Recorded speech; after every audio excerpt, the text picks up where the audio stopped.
Les images restent toujours. Oui, c'est ça. Oui, oui. Plus du son. Ouais, ouais. Non, c'est pas bien. Ça, c'est super. Donc, je présente d'abord nos participants. Hein. Donc, dans l'ordre des questions que je vais poser, Silvano Santini, professeur au département d'études littéraires de l'Université du Québec à Montréal. Il enseigne la sémiologie tardive, les théories du rapport entre le texte et l'image et les avant-gardes. Il a fait paraître au cours de l'Université de Montréal d'une révolution à l'autre, un essai sur la relation entre Guy Debord et Patrick Strahan, suivi de l'édition critique de leur correspondance de la première publication situationniste au Québec en 1960, Cahier pour un paysage à inventer. Il termine aussi la rédaction d'un ouvrage théorique sur la cinéfiction à partir d'un concept qu'il a créé pour définir le rapport performatif de la littérature au cinéma. Donc, c'est Sylvano qui a réalisé le film, un collage à partir du recueil Le Vierge incendié de Paul-Marie Lapointe. Il pourra nous en parler par la suite. Robert Schutz, pour vous, est traducteur. Bernard. Bernard. Ce que j'ai dit. Robert. Ça sonne pas. C'est Bernard. La moitié du monde. Bernard. Bernard Schutz est traducteur, critiqueur et commissaire indépendant. Ses essais ont été publiés dans plusieurs revues d'art et il a écrit divers articles de catalogues, d'expositions, des monographies d'artistes. Il a prononcé des conférences dans le cadre de plusieurs événements artistiques, principalement au Canada et en Europe. D'origine allemande, il vit à Montréal. Il vit et travaille à Montréal. Bernard a traduit les sous-titres du film et il a délibérément choisi, on verra, de s'éloigner de la version déjà existante des poèmes traduits par Didi Jones. Donc, on aura une question là-dessus plus tard. Et finalement, Alexandre Saint-Onge est un artiste intermédiaire ainsi qu'un performeur sonore qui explore les mutations du corps performatif à travers ses médiations sonores, textuelles et visuelles. Docteur en études et pratiques des arts de l'UQAM en 2015 et professeur à l'École d'art de l'Université Laval, il est fasciné par la créativité en tant qu'approche pragmatique de l'insaisissable. Il a réalisé plus d'une vingtaine de publications. Il a présenté son travail au Québec, au Canada, au Chili et dans divers pays d'Europe. Il a fondé les éditions Squint Press ouais. Avec Christophe Bicot. Ouais. Et il crée au sein du collectif ainsi qu'avec de nombreux artistes, Marie Brassard, Simon Brown, Karine Deneau, Kant Nagano, Linda Gaudreau, Klaxon Gueule, ouais. Conditions plurielles, Suzanne Leblanc, Min. Ouais. Je ne pas sûr des prononciations. Ouais. Lindo, Jocelyn Robert, Second Regard, Chalabi Effect, Undo et Unzip Violence, parmi d'autres. Alexandre a traduit donc, par le son, l'assemblage poétique des textes d'images, on n'y revient pas. Donc, j'ai pensé formuler mes questions en me basant sur un texte canonique de la théorie traductologique, aspect linguistique de la traduction, en 1959, du célèbre sémiologue Roman Jacobson, qui disait, je le cite, dans l'excellente traduction de Nicolas Rouet, euh, nous distinguons trois manières d'interpréter un signe linguistique selon que qu'on le traduit dans d'autres signes de la même langue, dans une autre langue ou dans un système de symboles non linguistiques. Ces trois formes de traduction doivent recevoir des désignations différentes. Traduction intralinguistique ou reformulation, rewording, en anglais, consiste en l'interprétation des signes linguistiques au moyen d'autres signes de la même langue. La traduction interlinguistique ou traduction proprement dite consiste en l'interprétation des signes linguistiques au moyen d'une autre langue. Et la traduction intersémiotique ou transmutation consiste en l'interprétation des signes linguistiques au moyen de systèmes des signes non linguistiques. Vous voyez que on va faire tout Roman Jacobson ensemble. Voilà. Donc, première question à Sylvano, et les autres sont invités à réagir. Explique-nous un peu ton travail de traduction intralinguistique à partir du texte de Paul-Marie Lapointe. Pourquoi lui et ce recueil en particulier? Comment tu as travaillé le texte, peut-être, et peut-être aussi à quel point peut-on reconnaître ou pas le texte original dans ta traduction? Ah, ben, il y avait, oui, je pourrais parler longtemps dans ce travail-là. Je vais essayer d'être le plus bref possible. Ben, Paul Marie Lapointe, pourquoi? Hein, Il y a plusieurs raisons. D'abord, on est en 2018, ça faisait 70 ans que je voulais faire quelque chose donc, pour rendre hommage à Paul-Marc Lapointe, donc, qui était lui décédé en 2011, hein. Il a écrit 1948 son premier recueil, celui que nous avons entendu, là, de collage, jusqu'en 2002, Espèce fragile, le dernier. Là. Euh, qui est son dernier, il est mort en 2011. Donc, je voulais lui rendre hommage, parce que lui-même rendait hommage à plusieurs poètes. Il a fait des tombeaux, lui aussi, un tombeau, que, vous savez, c'est un genre de poésie, là, on rend hommage à un auteur en parlant de son œuvre, etc. Donc, un tombeau, c'est une vieille forme de poésie qui existe. Il en faisait, on n'arrivait pas. Il en faisait lui aussi en reprenant des textes et en les décomposant. Le plus connu, c'est le tombeau de René Crevel en 1980. Tombeau de René Crevel, donc il reprend Mon corps et moi, entre autres, et un autre récit dont je ne me souviens plus le nom de René Crevel. René Crevel est donc, un auteur surréaliste, mort assez jeune, hein, dans les années, dans les années 30. Il reprend Mon corps et moi et décompose comme j'ai fait un peu, hein. Il refait quelque chose d'un peu conceptuel. Paul-Marc Lapointe avait fondé sa propre maison d'édition pour publier des œuvres dont les éditeurs n'auraient pas publié sur une boîte, on va dire 12 pouces par 18 pouces, et Tombeau de Reine Crevel avec une encre, je pense, de Betty Goodwin dedans. Et on ouvre les pages un peu comme un linceul, comme ça. C'est véritablement un tombeau. C'est des mots de René Crevel. Et on peut suivre, hein, très bien Mon corps et moi. Paul Lapointe suit le récit du début à la fin, mais évidemment, il ne reste plus grand-chose. Il reste quelques phrases, quelques mots, hein, ici et là, mais vraiment. Il avait déjà fait ça avec son fameux poème J'écris Arles. J'écris Arles, un poème de 1960, dans un très long poème, beau poème. J'écris arbre, arbre dormant en fleurs et de sève en lumière. C'est un long poème qui avait incarné à l'époque la poésie du pays dans les années 60. Hein. C'était un hymne, évidemment, à l'indépendance, etc., et l'appropriation du pays, mais finalement, quand Lapointe il avait pris un livre scientifique, puis il avait suivi, comme il a fait pour René Gravel, du début à la fin, le livre, puis il avait coupé les phrases d'un livre scientifique. Il avait poétisé un peu, il avait mis quand même un peu plus du cinéma là-dedans, contrairement à René Gravel, où là, on est juste dans les mots de René Gravel, il avait quand même ajouté quand même des mots. Mais ça venait d'un livre scientifique. Donc, les détournements, hein, c'est Guy Debord, des situationnistes que j'aime beaucoup, par ailleurs. Hein. Il n'y a plus d'œuvre originale. On est toujours dans la récupération.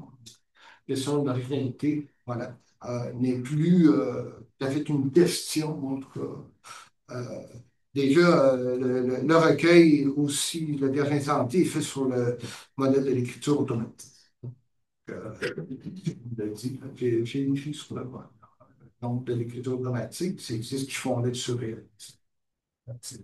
Donc, évidemment, pour toutes ces raisons-là, je l'ai fait un peu à sa manière. J'ai voulu rendre hommage à Paul-Marie Lapointe à travers le tombeau, le Vierge incendié. Donc, c'est pour ça que les tombeaux viennent rendre hommage à la façon de Paul-Marie Lapointe en refaisant.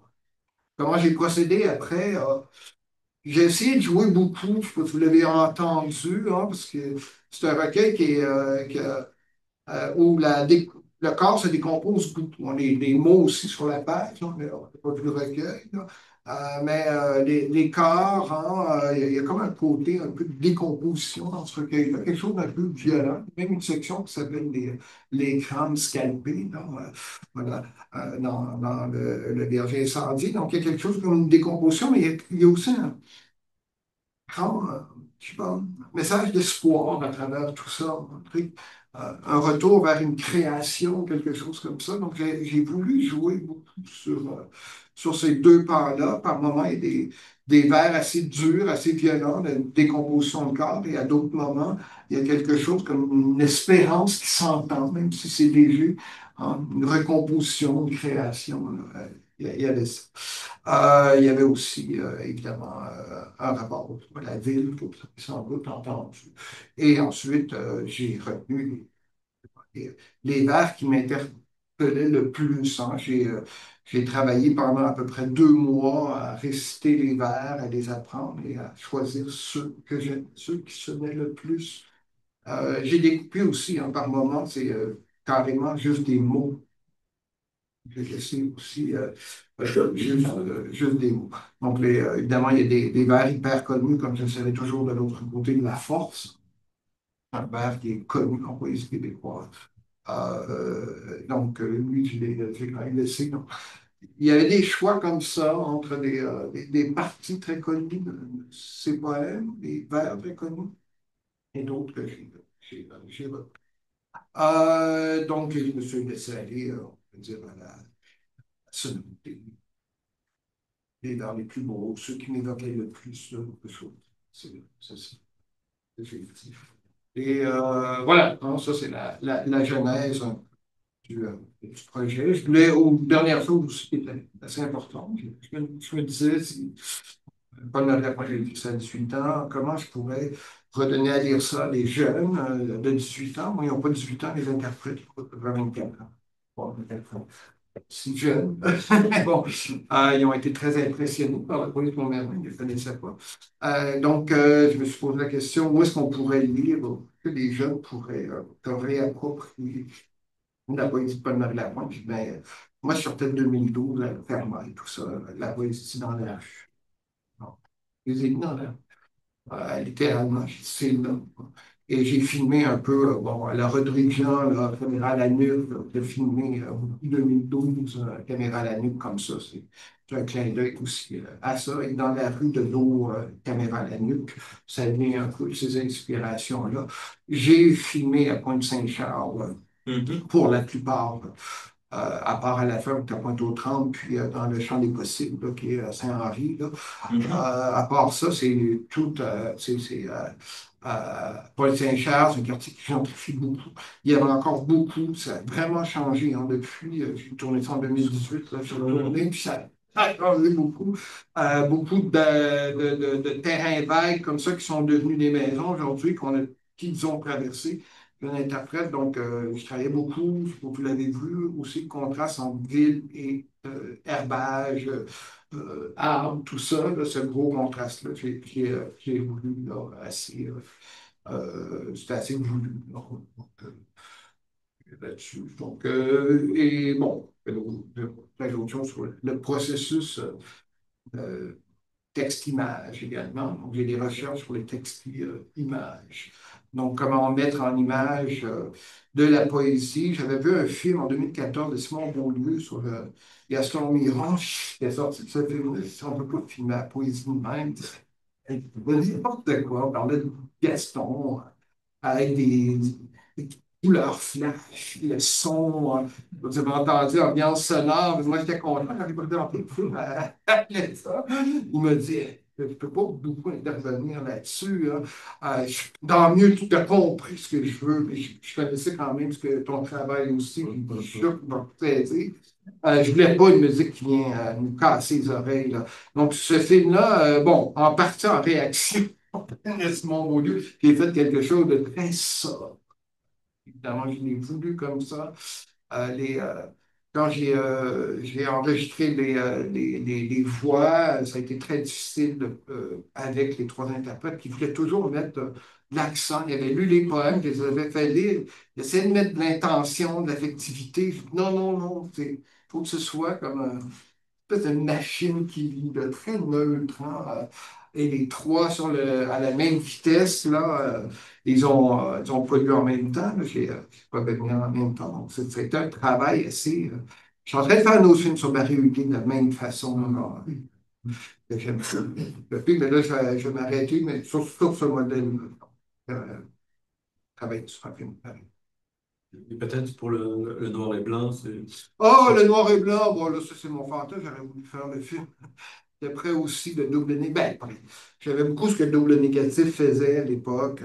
Donc, c'est des cinéastes double négatif, mouvement de cinéastes qui, Carl Lemieux, peut-être que vous connaissez, ou Dave Cito, sur André Coderre. Ils font du film encore en film. Voilà, il faut avoir beaucoup après.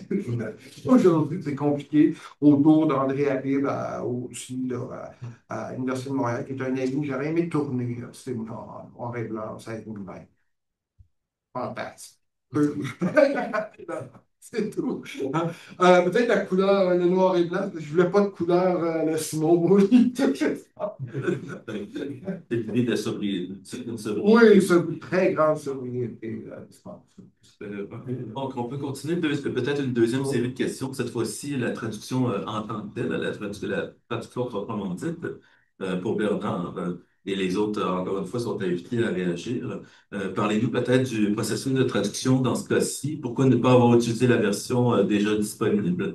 Peut-être aussi, qu'est-ce que votre traduction apporte de différent à l'interprétation de Paul-Marie Lapointe? Ben, c'est deux questions. La première chose, pourquoi j'ai pas pris le texte d'E.J. Jones, c'est parce que dans cette traduction, d'ailleurs, il n'y a pas de traduction entière du poème. Donc, c'est la première chose, ce qui est un peu ridicule pour un poème d'une aussi grande importance dans la littérature québécoise, qu'il n'y a pas de traduction euh, complète de ce Ok, poème-là ouais, dans l'anglophonie canadienne. Mais bon, ça c'est une autre question. Et quand j'ai en fait, c'est peut-être plus, je vais aborder comment j'ai commencé la traduction. Euh, Comme souvent, le traducteur, il commence à la fin et il remonte en arrière. Donc, pour moi, c'était une dérive tout au long. C'était une dérive intersémiotique dans le sens que j'ai reçu le film, j'ai regardé le film, j'ai pas lu le texte, j'ai écouté les, les trois voix avec beaucoup d'attention. Donc, j'ai essayé de me imbiber euh, de la sensualité, des images et de la sonorité avant d'accéder à un quelconque sens. C'est important pour moi de l'aborder comme ça. Après, bon, j'ai relu le texte original et après, j'ai vu que Silvano avait quand même créé un autre texte qui n'est pas du tout, et même s'il est fait avec des morceaux, et il est très proche de l'original, c'est un autre texte. Donc, il fallait garder toutes ces composantes avant d'entamer le travail de traduction. Et je me suis quand même permis, j'aurais peut-être pas dû, de lire la traduction de D.J. Jones, qui est excellente, mais elle a un problème pour moi, parce que quand on l'a décrit, chercher des fois, parce que c'est un texte qui est beaucoup il éclate le sens. C'est un texte anarchique, en fait, par rapport à la littérature, les règles, les codes de la poésie. Souvent, il y a une explosion dans le texte même qui défait la forme poétique, ce qui est quand même surprenant pour un jeune de 18 ans qui a lu Rimbaud et Éluard et il débarque de Saint-Félicien, il va à Montréal. C'est un peu son expérience de débarquer à Montréal en 1948. Et là, j'ai vu que lui, il cherchait à remplir du sens là où il y avait de la sonorité ou une cassure dans les vers ou dans les façons de, de- de créer de l'ambiguïté voulue chez Paul-Marie. Et là, il y a déjà, je peux vous les montrer, mais il y a plusieurs endroits où il met du sens, il y a du son, où il y a de l'image. Et ça m'a dérangé un peu. Donc, j'ai laissé ça de côté, mais pour certains passages, j'ai gardé tel quel parce que c'était très, très bien traduit. Après, pour travailler, j'ai pris le film, j'ai fait un premier texte, j'ai pris le film, je l'ai regardé, j'ai enlevé le son et j'ai moi-même récité ce que j'avais fait en anglais pour voir si ça marche. Et je l'ai enregistré. Et là, j'ai ajusté pour arriver à cette sonorité et cette fulgurance d'un langage qui est comme un... c'est vraiment une sorte de machine et qui d'ailleurs, même moi, pour moi, c'est ce qui est intéressant. En anglais, le texte se traduit bien parce qu'il y a quelque chose, il y a une certaine américanité dans ce texte-là qui est du jazz, mais qui est aussi notre modernité, le pop, les références et l'énergie, le senti, le vécu. C'est vraiment un texte sur un jeune qui explose en vécu et incendié, littéralement, là, il brûle. Et avec, c'est ça qui m'a euh, alimenté dans la traduction. Elle était plus verbale, sonore, dite que écrite pour moi. Pour que ça. Donc, c'est ça, l'intersémiotique là-dedans, c'est que j'étais plus interpellé par des images que par le texte d'origine. Donc, ça se faisait à plusieurs niveaux. C'était un bel exercice là pour. Et dernière chose, c'est que aussi, ça se traduit très bien vers l'anglais parce qu'il vient d'une tradition française. Il y a beaucoup de références au catholicisme, des choses qui passent moins bien comme contexte. Mais en même temps, il y a un côté Whitmanesque, presque, il annonce presque les beats. Son style, il ressemble à du Ginsberg ou à du Ferlinghetti avant la lettre. Donc, c'est ça qui est intéressant parce qu'on le lit, puis il a l'air d'être un écrit. C'est comme un beat, là, en quelque part. Il y a ça aussi, qui est très dans l'air du temps, mais est prophétique d'une époque à venir. Donc, tout ça, ça m'a. Et la recherche là-dedans, c'est de quand même beaucoup fouiller là, des choses, apprendre. Que je connaissais le texte, mais là, je le connais assez bien. Parce qu'au début, on ne comprend rien, il n'y a pas de sens. Un traducteur, je ne crois pas qu'il comprend rien, beaucoup. C'est en traduisant qu'on finit par comprendre. Ouais. Et à la fin, bon, c'est ça. On pense qu'on a compris. Mais c'est un autre texte. Moi, quand j'ai reçu la traduction, au début, j'étais. Ah, ça va être très difficile parce que ça va quand même assez vite, le débit, quand c'est assez rapide, même si je l'ai ralenti dans le début volontairement. Quoi. Je trouvais que ça se faisait très bien. Voilà, je ne sais pas si vous avez lu la traduction en l'écoutant, si vous avez fait attention, là, mais ça va très bien. Ça se lit très bien. Et comme l'image, elle est, on va dire, c'est toujours le même cadrage, ou à peu près, mon cadrage zéro. Il y a quelque chose où est-ce qu'on a le temps d'aller lire, revenir, on a le temps de rentrer dans cette ambiance-là. Et sur la question des beats, c'est très drôle parce que c'est vrai, c'est dans la rue, il y a quelque chose qui va avec l'errance. On pourrait dire, c'est pas aussi beau que ça, là. Non, non, mais les pieds de jazz sales, Oui, oui, c'est ça. Oui, oui. saxophonés. Oui, pendant la pointe, il y avait beaucoup le théâtre, le sonorité, clair.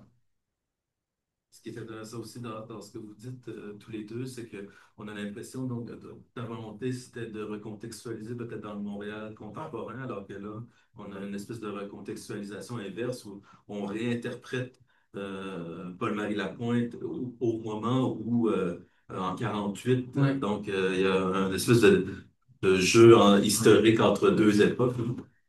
Finalement, dernière question, et ensuite on aura les questions de la salle. Cette fois-ci, dans l'idée de la traduction intersémiotique. Donc, pour Alexandre, pouvez-vous nous expliquer votre travail de traduction intersémiotique? En fait, l'avez-vous ressenti de cette manière? Avez-vous senti que c'était une forme de traduction? Et peut-être aussi comment ce travail s'inscrit dans votre propre pratique de recherche-création?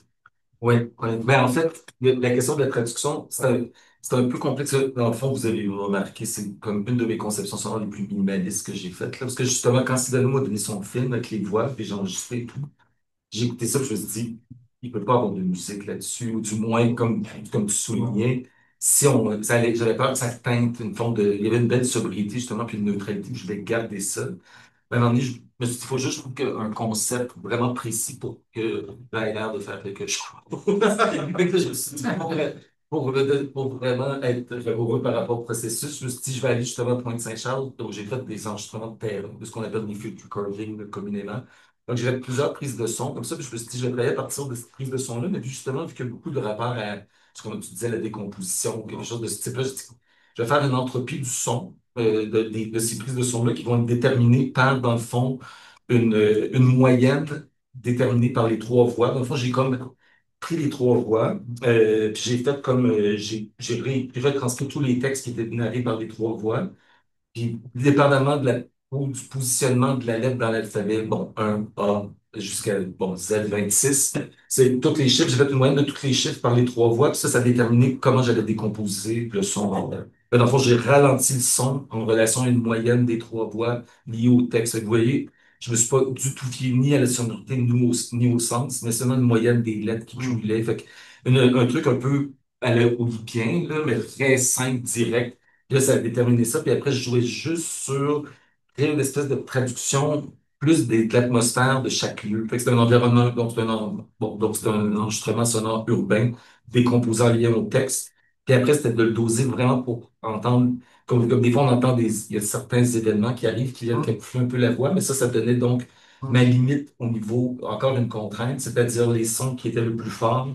C'était ça qui était mon niveau zéro pour ne pas couvrir la voix. Mm. Donc, tout ce qui était en bas, je le laissais, même inaudible quand c'était inaudible. Donc, je vais vraiment me détacher complètement de mon intention, de mon ego. Parce que justement, quand on utilise des formes d'écriture sous contrainte, c'est un peu ça aussi, là. Puis dans ce sens-là, tu sais, je m'inscris dans la tradition cageenne, là. John Cage travaille beaucoup à partir du hasard pour se détacher de son ego, déterminer l'organisation des différents paramètres sonores ou musicaux.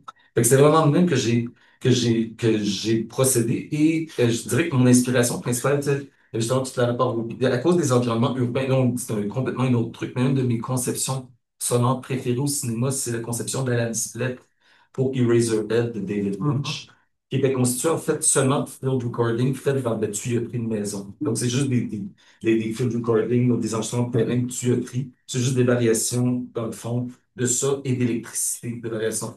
Puis je me suis dit, je vais rester là-dedans, je pense que ça va être plus ça, sans avoir la composante dramatique Non. Mm. qui est dans le film de Sylvano. Puis maintenant, je suis un peu moins pour la deuxième partie de la question. Je suis un petit peu moins dans la traduction, je dirais dans la question de la traduction maintenant dans mes travaux, mais c'est un peu omniprésent, comme par exemple le rapport par rapport en recherche-création, la question de la traduction autant d'un médium à un autre. Ce que je veux dire artiste intermédiaire, parce que je m'intéresse justement comment des médias, quand on agence différents types de médiums, là, on parle de médiums artistiques, que ce soit de la performance, de l'art sonore, de l'art visuel, du dessin, ou même de la poésie expérimentale, parce que je suis aussi un poète expérimental. Je suis intéressé à voir comment on peut traverser, comment il y a des phénomènes de traduction entre les médiums pour voir comment ils se transforment, comme par exemple mon doctorat pour s'intituler Voix monstre, tactique d'approche pragmatique de l'insaisissable en performance sonore. Puis je m'intéressais à la notion de traduction monstre. Fait que j'essaie d'associer traduction et monstruosité, comme quoi la traduction, justement, beaucoup basée sur la tâche du traducteur de Walter Benjamin. C'était vraiment ça mon texte source que j'analysais pour une des capacités. Et cette idée que justement, ce qui survit, la survie de l'original, est plutôt cette transformation. Fait que j'étais plus une éloge de la transformation comme quelque chose où l'origine se montre comme cachée ou comme transformée à travers le médium. Et c'était beaucoup là-dessus que je travaillais au doctorat, mais pendant longtemps, en utilisant notamment des différents types de dispositifs de captation, que ce soit sonore ou numérique, du corps performatif. Donc, bien entendu, quand il y a une captation, soit sonore ou du mouvement, que ce soit par une Kinect en numérique, donc de captation de mouvement par infrarouge, ou même une captation strictement sonore d'une voix. Je m'intéressais au phénomène, donc je vais avec l'exemple le plus simple, comment par exemple un microphone, matériellement un microphone, ça capte la source organique, une source organique qui est bien entendu du corps, mais ce qu'on entend une fois même en temps réel, lorsque vous entendez, là, je suis pas amplifié, mais si j'avais un microphone puis que vous entendiez ma voix dans les haut-parleurs ici, bien entendu, il y a une traduction de la source organique qui devient électrique, en fait. Ce que vous entendiez, c'est un spectre électrique et non pas organique. Je trouve intéressant comment la traduction est une forme de négation de la source aussi. C'est-à-dire, un appareil de captation comme un microphone nous permet d'accéder à des choses qui seraient inaccessibles sans cet appareil-là, c'est-à-dire des sons, et par exemple, des sons de succion au microphone, des sons donc qu'on a besoin d'appareils de captation pour révéler. Donc, ça révèle quelque chose, mais en même temps, vu que ça le transforme en quelque chose d'autre, une source organique qui devient inorganique, il y a une négation aussi de la source. Fait que je m'intéressais sur ça sur le plan théorique. Ça, j'ai fait assez de recherches là-dessus après le doctorat aussi. Mais maintenant, je suis rendu plus dans un rapport de transcodage que de traduction, par exemple. C'est-à-dire que j'ai une sorte de performance qui crée des installations, en fait, donc des actions qui créent des installations, donc des artefacts visuels. Puis après, je m'intéresse à voir comment les artefacts visuels deviennent des éléments de langage que je peux traduire en son, par exemple, ou en poème.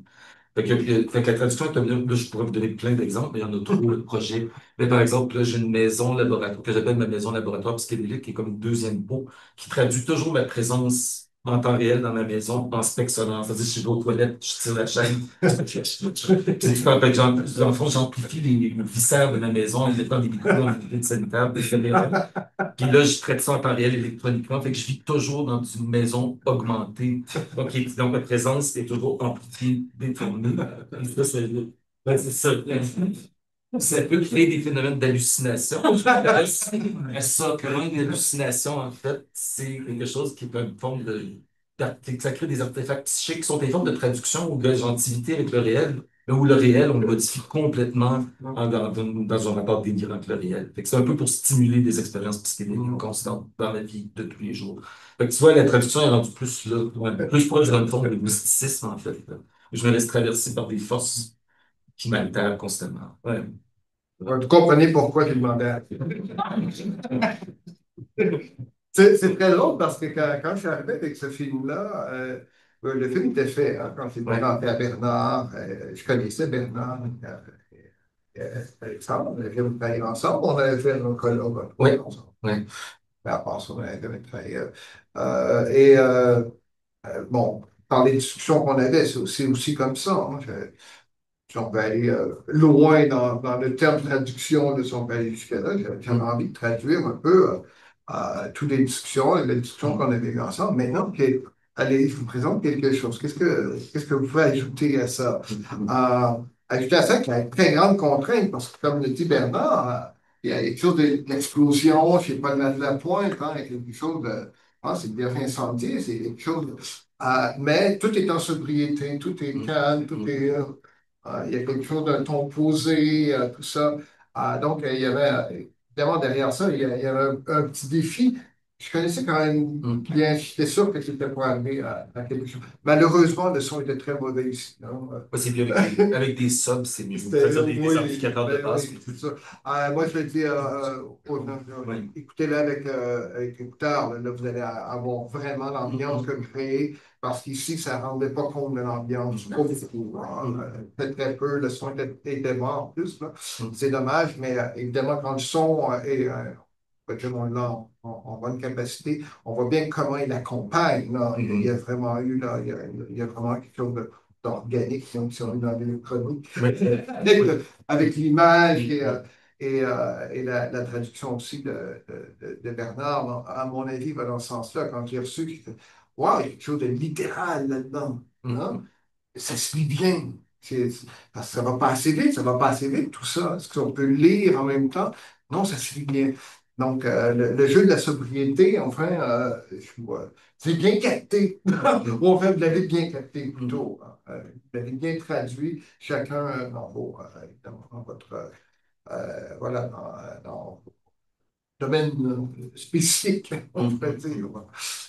Si je peux me permettre aussi, juste un commentaire, je pense que la notion d'entropie, elle est intéressante aussi parce qu'on peut la voir comme, même au niveau de la technique, comme une traduction d'une traduction. On fait quelque chose, hein. On la retravaille, on s'éloigne de l'original, il y a quelque chose qui se perd, mais en même temps, c'est ça qui est intéressant. Donc, en tout cas, en retour, il y a quelque chose qui se développe aussi, même si c'est une forme peut-être de silence ou de sobriété. On serait déjà peut-être prêt à prendre les questions publiques sur nos trois traducteurs.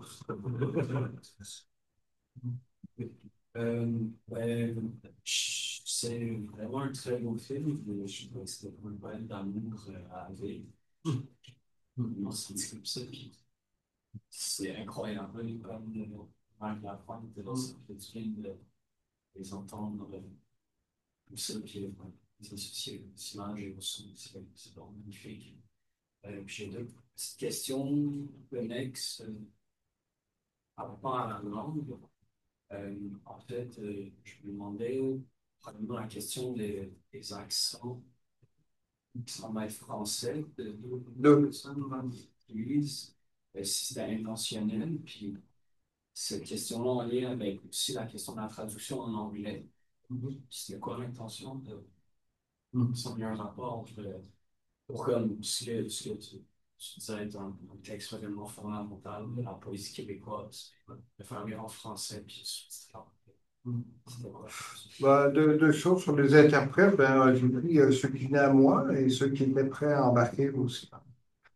J'en ai eu cinq, hein, voix, j'en ai gardé trois. Euh, c'est très dur de faire lire, c'est plus dur qu'on le pense de faire lire à des gens de la poésie, des gens qui en ont lu, mais qui l'ont jamais récité, on pourrait dire, sous la forme d'une performance. C'est pas facile. C'est vraiment pas facile, à moins que tu leur dises, oui, lis-le comme ça te va, tout ça. C'est incroyable. Je veux dire, c'est à peu près 3 heures d'enregistrement pour à peu près 5, 6 minutes, 7 minutes peut-être, ce qui reste. Pour arriver à atteindre c'est pas tout le monde. C'est pas tout le monde qui y sont arrivés. J'ai fait les voix avant de faire les images, d'ailleurs. Donc, j'ai pas fait l'inverse. J'ai fait d'abord des voix, j'avais des voix, j'ai écouté les voix, d'où sont apparus après. Le procédé de traduction a été comme ça. D'abord le texte, traduit le texte. Ensuite, j'ai fait les voix. Il y avait beaucoup plus de texte que ce que j'ai gardé dans le film aussi. Donc, c'est un processus comme ça, c'est enchanté comme ça. J'ai gardé ces voix-là. Oui, on entend l'accent. Mathilde est d'origine portugaise, mais avec un accent français, Anthony, lui, pleinement français. Mais moi, ça ne me dérangeait pas. Ça donne un son d'étrangeté, peut-être, au texte de Paul-Marie Lapointe. Et l'anglais par-dessus aussi m'apparaissait également donner un environ.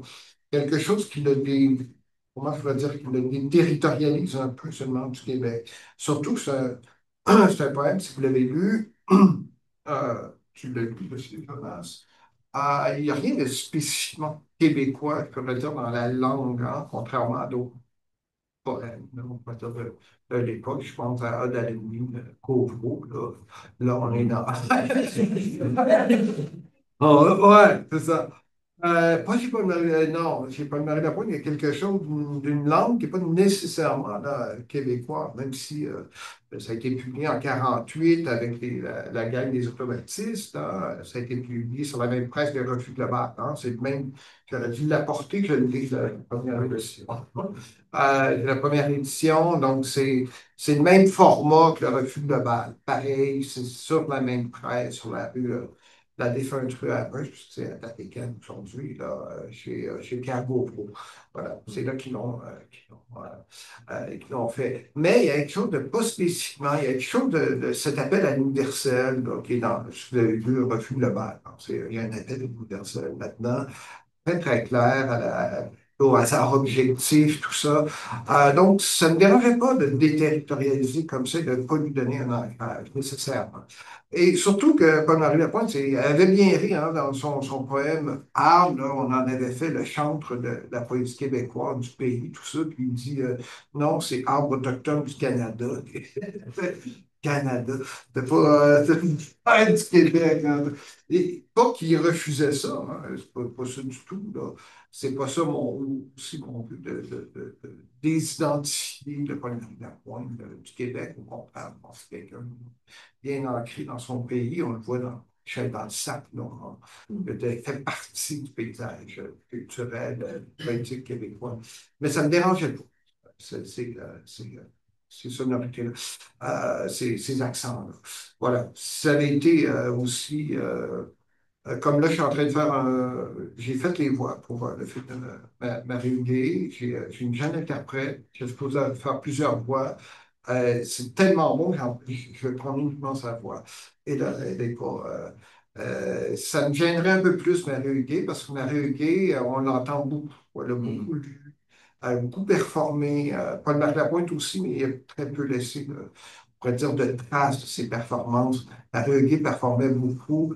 Et ça, je ne pourrais pas faire dire ça par quelqu'un qui a un accent d'ailleurs, parce que Marie, je ne sais pas si tu l'as vu dans le film de Jean-Claude Labrec, là, mais je veux dire, on ne peut pas faire. Non. Et Vanessa, celle qui interprète les textes, elle est, comme on dirait en bon québécois, ça coche.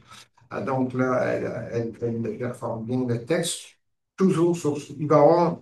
J'aimerais arriver à 3 films, hein. Ce film-là va prendre aussi, on peut dire, du sens avec 2 autres films, hein, qui s'en viennent sur le prochain sur la vérité, et un troisième, peut-être Jonas.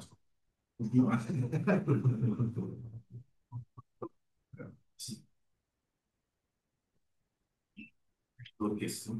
Oui, peut-être une question pour Alexandre sur le processus de field recording. Est-ce que juste essayer de comprendre un peu comment ça se passe? Tu vois les images, tu identifies les lieux ou les environs. Puis après ça, qu'est-ce qui est intuitif? Est-ce que tu sais un peu où tu t'en vas quand tu vas à la pêche au son finalement? Ben, j'improvise beaucoup, mais en fait, c'était vraiment, j'allais dans le lieu, j'ai identifié à peu près les lieux où il y allait, mais j'ai pas fait tous les lieux, j'ai pas été systématique. Je suis vraiment allé dans Pointe-Saint-Charles, puis j'ai fait moi-même, dans le fond, une dérive psychogéographique, là. C'est comme situationniste classique, même si je connais bien Pointe-Saint-Charles, j'ai lu ça à une terme pareil. J'ai pas eu à découper la carte, là, comme dans les Kitty. Le 52 où on découpe la carte. En tout cas, c'est quand même Montréal, je connais bien, puis en tout cas, je fais ça dans Pointe-Saint-Charles. Fait que dans le fond, j'ai fait une dérive, j'ai enregistré des sons. Puis une fois que j'ai écouté ça, puis je me demandais si j'allais les laisser intacts, mais finalement, j'ai vraiment décidé puis après, c'est par ordinateur, là, j'ai vraiment modifié, j'ai baissé le son en relation à la moyenne, comme je disais, des 3 voix qui donnaient un certain chiffre, par exemple, 100, c'était comme au-dessus de 200 quelque chose, fait que là, je pouvais pas comme descendre de 200 octaves, là, sinon on n'aurait pas entendu rien. Fait que c'était vraiment vraiment des micro-tonalités, là. J'ai vraiment joué avec de la microtonalité pour baisser. Je sais pas si tu sais, dans le fond, je suis parti de l'enregistrement, puis j'ai baissé la vitesse. Puis quand on baisse la vitesse, bon, on descend la tonalité en même temps. Fait que dans le fond, je suis allé avec une fraction microtonale où je divisais, mettons, un ton, disons, entre do et do dièse, hein, un demi-ton. Mais là, je suis allé, c'était presque je dirais, un centième de ton. J'ai divisé la gamme comme ça. Puis ça fait, mais tu sais, je pense que on peut pas le savoir, là. C'est juste, pour moi, c'est un concept, comme je disais, pour donner de la rigueur pour donner une espèce de cadre paramétrer ma traduction. Mais c'était vraiment comme ça. Mais c'était assez simple comme prise de son, avec un zoom, un appareil de captation, un micro-condensateur, une paire d'écouteurs, puis une bonne moumoute, comme on dit, du micro, parce que le vent, c'est terrible, là.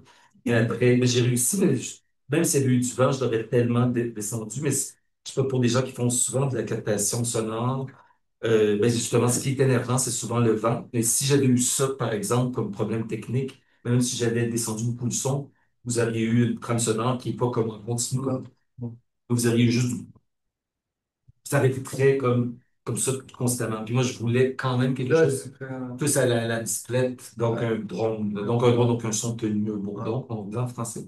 Vraiment pour créer une espèce de travelling sonore qui suivait les plans séquences de sa vie. On a essayé de filmer en drone, mais le drone était trop stable, hein. Là, il y a un Oui. léger mouvement. C'est une Steadicam avec un Ronin.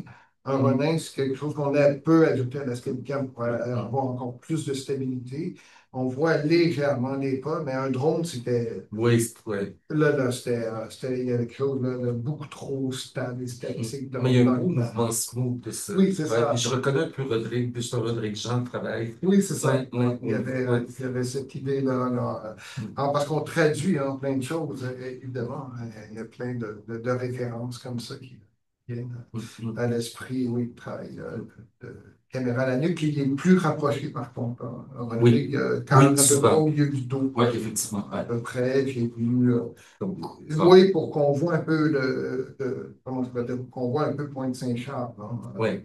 D'ailleurs, à la toute fin, quand il arrive sur le mur, c'est le dessin qui se forme, c'est le quartier Pointe-Saint-Charles. Mhm. Un autre procédé de traduction. Il y avait-tu un rapport ou Hein?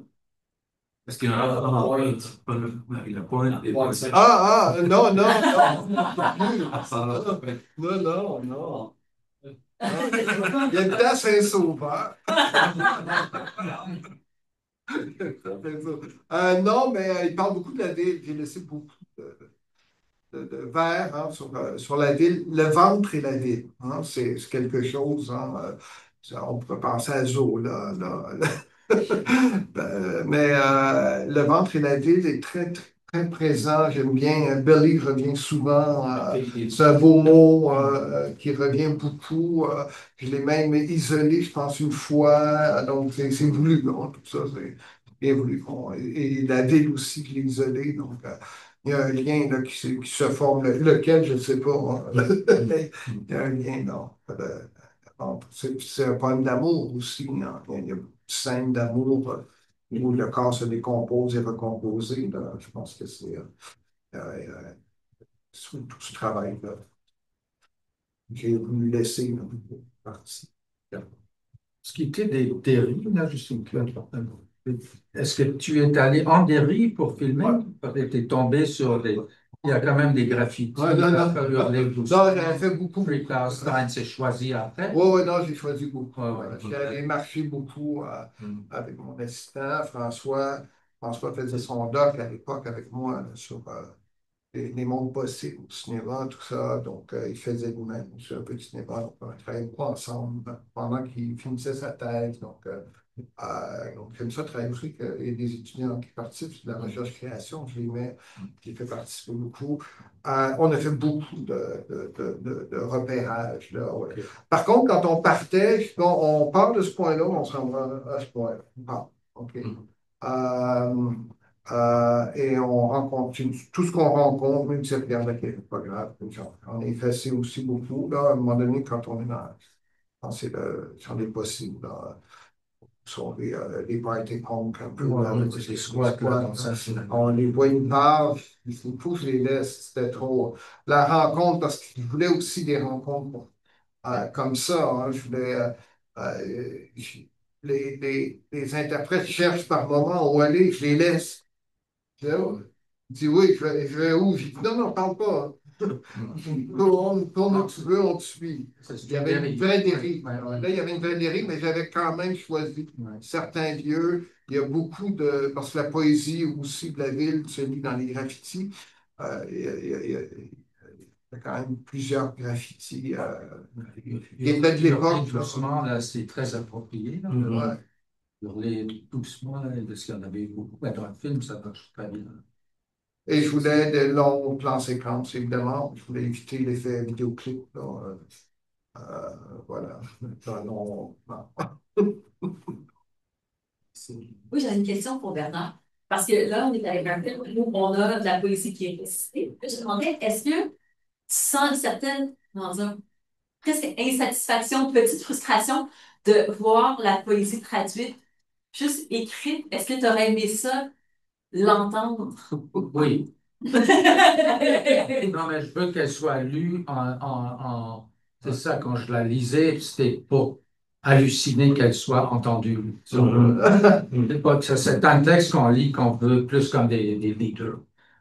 C'est que ouais, l'impulsion, ça serait plus que vouloir vocaliser que de juste lire. Ouais. Donc, il faut doubler le film. Oui. C'est pour ça que j'ai évité certaines traductions qui étaient plus dans l'équivalence de rendre le sens de façon très, très fidèle et être plus infidèle pour avoir une autre sorte de fidélité pour le son, pour la sonorité et la visualité, qui est en soi extrêmement cinématographique. Pour ça, de mettre trop d'images, ça aurait été une trahison. Non, mais c'est là qu'on peut lire vraiment. Hein. Il y a quelque chose qui se fait parce qu'on entend, mais on lit les mots et on peut lire parce qu'on a l'espace. Hein. L'image nous laisse le temps de lire. C'est écrit comme en noir sur blanc. Oui, oui, oui. C'est vraiment. Oh, et ça, c'est on en première. J'ai choisi. Oui, mais ça marche. J'ai mis un film aussi dans After. Un peu granuleux pour rappeler le film pellicule que j'aurais vu. C'est aussi quétaine que ça. Sous-titre Humpty Dumpty, ça serait bien. Est-ce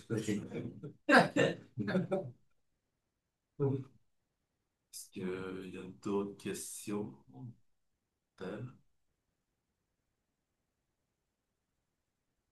Ben, moi, c'est moi qui remercie. Oui. C'est moi qui remercie Alex. Alexandre et Bernard. Ben, merci à toi. Ouais, ouais. Bon, C'est fun de revoir le film. surtout que tu... Oui, je fais un aller-retour de Montréal, Québec. Ouais, ouais. Ouais, ouais. Merci beaucoup à vous. Bon, ouais.